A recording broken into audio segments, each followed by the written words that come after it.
अब इजराइल भारत की राह पर चलने के लिए तैयार है और भारत के द्वारा लिए गए फैसलों का लोहा इजराइल मान रहा है, क्योंकि इजराइल की मीडिया की तरफ से खुद बड़ी खबर आ रही है और वह चीख चीख कर कह रहे हैं कि हमें भारत से अब सीखना होगा। वहीं अगली बड़ी अपडेट है भारत के मेक इन इंडिया को लेकर, जो एक नया माइलस्टोन पर पहुंच चुका है और भारत को इलेक्ट्रॉनिक्स एक्सपोर्ट एक नए टारगेट अचीव कर चुका है। और सबसे बड़ी बात तो इन्हीं इलेक्ट्रॉनिक सेक्टर को ही लेकर आ रही है, क्योंकि अब इस बात में दो राय नहीं है कि इलेक्ट्रॉनिक सेक्टर का बादशाह कोई और नहीं बल्कि भारत ही होगा। और बड़ी अपडेट तो यह भी है कि भारतीय इलेक्ट्रॉनिक्स मैन्युफैक्चरिंग अंबर ग्रुप ने इजराइल स्थित यूनिट्रॉनिक्स का अधिग्रहण हाल ही में कर लिया। लेकिन वही दूसरी ओर हैरान करने वाली खबर है कि आखिरकार भारत के सामने ऐसी कौन सी मुसीबत या फिर मजबूरी आ गई कि यूरोपियन यूनियन से फ्री ट्रेड एग्रीमेंट करने के लिए जर्मनी से ही मदद मांगनी पड़ी। तो चलिए इन सभी खबरों पर विस्तार से चर्चा करते, लेकिन हम आपके लिए ऐसे ही क्रिटिकल खबरें लाते जिस पर बहुत ही कम मीडिया हाउस में चर्चा होती है। नमस्कार दोस्तों, मैं राधेश्याम और आप देख रहे हैं के एस आर न्यूज 24। चलिए सबसे पहले बात करते हैं इंडिया और इजराइल के डेवलपमेंट के बारे में। दरअसल देखा जाए तो दुनिया इस बात को जानती है कि भारत और इजराइल दोनों एक दूसरे के बहुत ही अच्छे दोस्त हैं। जिस तरीके से डिफेंस टेक्नोलॉजी से लेकर हर एक ज़रूरत के लिए भारत और रूस एक दूसरे से मित्रवत व्यवहार करते हैं, उसी तरीके से इजराइल भी है, जो भारत के साथ हमेशा ही निष्पक्ष होकर मित्रता निभाता है, फिर चाहे युद्ध की स्थितियां हो या कोई व्यापारिक फैसला लेना हो। लेकिन हाल ही में इजराइल मीडिया जेरूसलम पोस्ट द्वारा एक खबर छापी जाती है कि इजराइल को मोदी से राष्ट्रीय सम्मान और स्ट्रेटेजिक एसेट को लेकर कौन सी चीज़ सीखनी चाहिए। हालांकि ये तो एक आर्टिकल था जिसे इजराइल मीडिया ने भारत को लेकर छापा था, लेकिन इसके इतने गहरे मतलब निकलेंगे कि इसको लेकर किसी ने सोचा भी नहीं था। असल में आर्टिकल का मतलब यही था कि आज की दुनिया में राष्ट्रीय सम्मान यानी नेशनल होनर को सिर्फ दिखावे या लग्जरी की तरह नहीं देखा जा सकता, बल्कि ये किसी भी देश की सबसे बड़ी रणनीतिक ताकत यानी स्ट्रेटेजिक एसेट बन जाता है।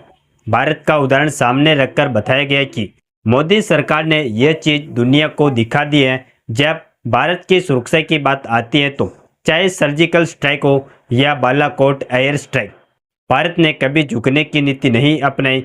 जब वैश्विक मंचों पर भारत की छवि की बात आती है तो मोदी ने बार बार इस बात पर जोर दिया है कि भारत किसी के दबाव में नहीं आता और अपने राष्ट्रहित और सम्मान को सबसे पहले प्राथमिकता देता है। यही वजह है कि आज इजराइल को ये सीख लेने की जरूरत बताई गई। अगर इजराइल को भी अपने दुश्मनों और आलोचकों के सामने मजबूती से खड़ा होना है तो उसे भी अपनी राष्ट्रीय प्रतिष्ठा को एक हथियार की तरह इस्तेमाल करना होगा।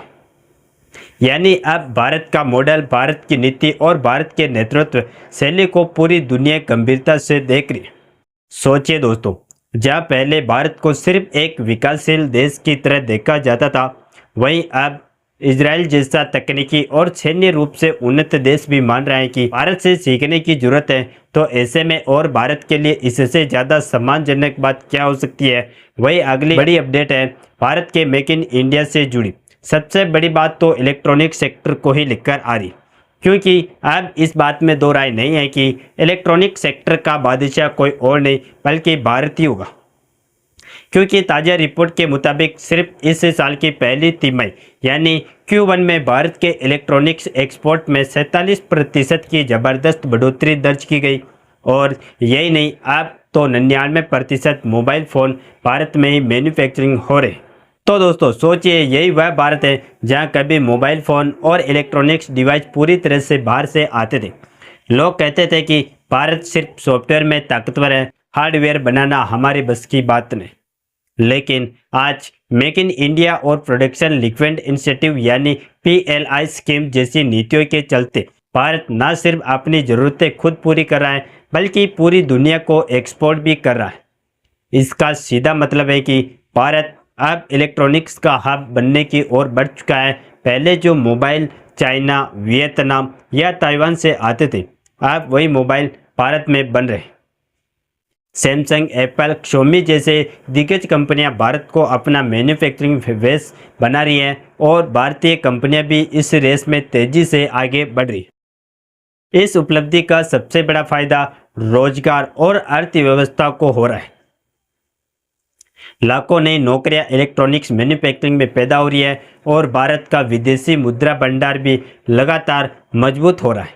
यानी साफ है कि आने वाले समय में अगर कोई देश इलेक्ट्रॉनिक सेक्टर में सुपर पावर बनकर उभरेगा तो इसका नाम चीन नहीं बल्कि भारत होगा। और बड़ी अपडेट तो यह भी है कि भारतीय इलेक्ट्रॉनिक्स मैन्युफैक्चरिंग आम्बर ग्रुप ने इजराइल स्थित यूनिट्रॉनिक्स का अधिग्रहण हाल ही में कर लिया है। इस डील की खासियत यह है कि आम्बर ग्रुप ने यूनिट्रॉनिक्स में 40.24% हिस्सेदारी खरीदी और इसके लिए करीब 400 करोड़ खर्च किए। यूनिट्रॉनिक्स इजराइल की एक बड़ी इंडस्ट्रियल ऑटोमेशन और कंट्रोल सिस्टम कंपनी है जो इंडस्ट्री 4.0 सॉल्यूशंस और ग्लोबल मार्केट तक पहुंचने के लिए जानी जाती है। बताया जा रहा है कि अब इस एक्वायरमेंट के बाद भारत की आम्बर ग्रुप को दो बड़े बड़े फायदे होंगे। पहला होगा टेक्नोलॉजी और इनोवेशन को लेकर, क्योंकि यूनिट्रॉनिक्स की उन्नत इंडस्ट्रियल ऑटोमेशन टेक्नोलॉजी भारत आ पाएगी। और दूसरा फायदा यह कि ग्लोबल मार्केट एक्सचेंज मिलेगा, खासकर अमेरिका को और यूरोप जैसे बाजारों में आम्बर ग्रुप की पकड़ और मजबूत होगी। इस डील की एक और ख़ास बात यह है कि इसमें किसी भी तरह की सरकारी या रेगुलेटरी अप्रूवल की जरूरत नहीं पड़ी। यानी यह एक साफ सुथरा कॉरपोरेट अधिग्रहण है जो अगले 60 बिजनेस डेज में पूरा हो जाएगा। दोस्तों, ध्यान देने वाली बात यह है कि आम्बर ग्रुप पहले से ही करीब 7,000 करोड़ की कंपनी है जो consumer durables, wearables, telecom equipment, automotive solutions, energy metres और डिफेंस सॉल्यूशंस बनाती है। ऐसे में यूनिट्रॉनिक्स का अधिग्रहण इसे और भी ज़्यादा ताकतवर बना देगा। यानी साफ है कि भारत की कंपनियां अब सिर्फ घरेलू स्तर पर ही नहीं बल्कि इंटरनेशनल लेवल पर भी बड़े बड़े अधिग्रहण करके अपनी पकड़ बना रही है। और यह वही तस्वीर है जो दिखाती है कि भारत अब इलेक्ट्रॉनिक सेक्टर का भविष्य का बादशाह बनने की राह पर है। और अब बात करते हैं भारत की एक और बड़ी कूटनीतिक चाल की। दरअसल भारत ने जर्मनी से मदद मांगी है यूरोपियन यूनियन यानी कि ईयू के साथ फ्री ट्रेड एग्रीमेंट की राह आसमान करने के लिए। खबर के मुताबिक जर्मनी के विदेश मंत्री जोहान वेडफुल दिल्ली दौरे पर आए और उन्होंने साफ कहा कि जबकि अमेरिका जैसे कई देश लगातार ट्रेड बैरियर्स खड़ी कर रहे हैं, लेकिन जर्मनी और भारत को इसके उलट करना चाहिए। यानी दोनों देशों के ट्रेड को और ज़्यादा खुला और आसान बनाना चाहिए। यही नहीं, भारत के विदेश मंत्री ने भी जर्मनी से कहा कि हम ईयू ट्रेड टॉक्स में आपके सपोर्ट पर भरोसा कर रहे हैं। इसका सीधा मतलब है कि भारत यूरोप के साथ अपने व्यापारिक रिश्तों को नई ऊंचाई पर ले जाना चाहता। अगर ईयू के साथ यह फ्री ट्रेड डील हो जाती है तो भारत से यूरोप को होने वाला एक्सपोर्ट कई गुना बढ़ सकता है और भारतीय कंपनियों को यूरोपियन बाजारों में टैक्स और टैरिफ कम देने होंगे।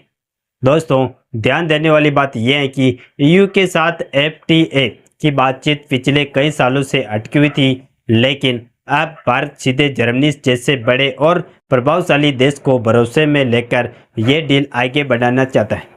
बाकी सभी लोगों को इन खबरों को लेकर क्या सोचना है, अपनी राय कमेंट बॉक्स में ज़रूर बताएं और इस वीडियो को एक लाइक करके चैनल को सब्सक्राइब जरूर कर लीजिए। जय श्री राम, जय हिंद, जय भारत।